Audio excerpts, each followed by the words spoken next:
Hello, my name is Brittany from Our Land of Learning, and today I wanted to take you through my bullet journal planner for our 2020-2021 homeschool school year.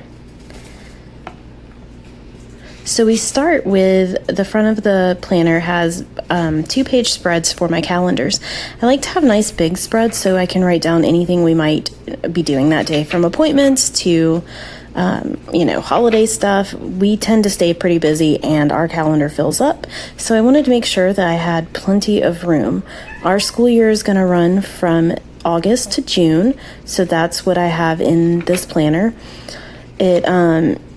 I just took 2 pages for each month, and I think that's going to work out really nicely. I've tried doing it in my smaller bullet journal, and we ran out of room really fast.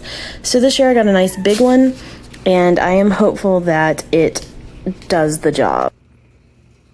Next, we move into the attendance log. The state we live in requires that we keep attendance, so I kind of scoured the internet to see how other people did it and get some examples, and this is what I came up with. I think it's going to work really well, at least I hope so.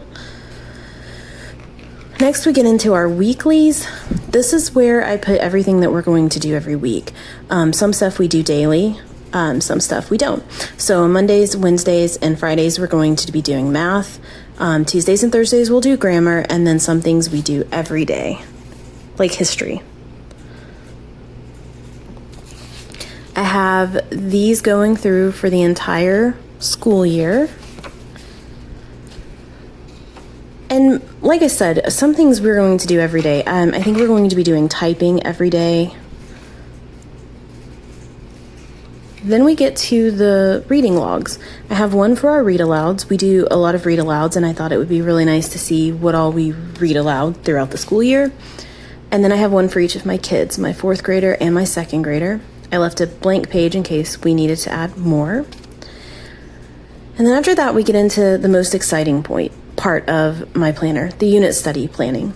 We're starting with ancient Egypt this year, and I start with a resource page where I list all of the books and other resources that I found. We won't use all of these, but I like to have everything that we have available written in one spot so that when I go to plan, I can look back on it.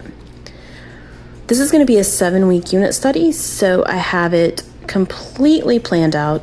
It just makes me feel better to have a general idea of what I want to do. So I have it broken up by weeks. Each week will kind of be a different theme, and then each day I have it broken down that way.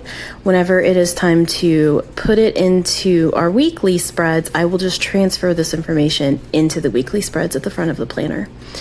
One thing that I'm trying to add in this year is chalk drawings for each unit study. It's kind of Waldorf inspired. We built a 4x4 square chalkboard for our homeschool area, and so I really want to add those in. So I have a place for each unit study to kind of sketch out how I want that to look.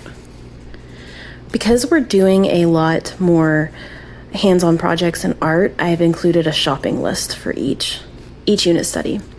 I also let my kids each pick out one unit study they want to do this year. My 9-year-old picked cryptozoology, which I'm really excited about. So that will be our 2nd unit study. You can see I've already worked some on the resources. And then this is just going to be a quick little 3-week unit study. I can't imagine finding more than 3 weeks worth of cryptozoology stuff, but we are super excited about it. So I'll do this the same way. I'll probably plan it during the last couple weeks of our Egypt unit study and have it ready to go then. I'm super excited for that chalk drawing.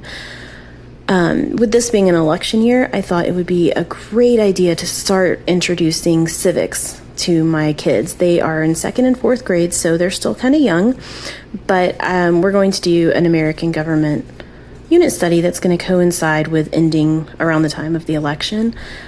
I don't really know how this one's going to go, so I only made it 4 weeks. I don't know that I could have their attention with it for much longer than that, but I'm excited. It's probably a good year to introduce that. My 7-year-old picked volcanoes and mountains for his unit study this year, so we're doing earth science.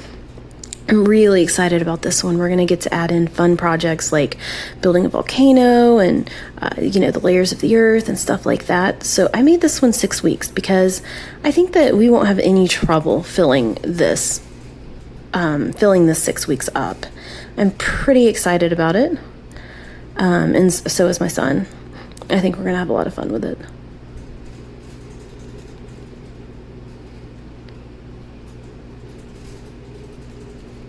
Then we move on to Ancient Greece, which is another 7-week unit study. We're focusing a lot on ancient times this year because I'm not entirely sure how much exposure my kids have had to it thus far. So this will be another fairly long one. The good thing about the ancient times is there's so many fun activities and just hands-on things you can plan with it. So I'm sure this one will be just as much fun as ancient Egypt will be. Then we move on to insects and spiders. We had a lot of fun studying bees last spring. We'll probably incorporate more of that and plan another butterfly garden. So I have a 4-week little unit study for insects and spiders. Moving on from there, we go into ancient Rome. This one's 6 weeks instead of 7 because it worked out better with my planning, but I'm pretty sure we should be able to fit it in 6. And then our last unit study of the year is going to be weather. We get to talk about the water cycle and different types of weather. I'm pretty excited about it. I've got it set up for 6 weeks. I don't know how that'll work out. I think it'll be fine. And of course, some of these unit studies may spill over. The thing is, I'm not too particular about that. We may not get to all of this, and that's okay. I'm not overly concerned about it. We'll get to what we get to. There will be days that we don't get everything done. Sometimes that's going to get pushed to the next day. Sometimes it's not, and that's okay. We're going to get to what we get to. I hope we can get through all of this by the end of the year, but we may not. My biggest concern is that my kids stay engaged and learning. And if I can accomplish that, then really the rest of it doesn't matter to me. I'm just more concerned that my kids stay happy and interested in learning. That's my goal for homeschooling this year. This is our first year homeschooling from start to finish, and the first year that I've really gotten to plan from start to finish. We jumped in November of last year. I am planning on recording and uploading things that we do throughout our weekly unit studies. I hope that I can share those and maybe inspire other people for things they can do within their own homeschool. That's my plan anyway. Thank you so much for watching.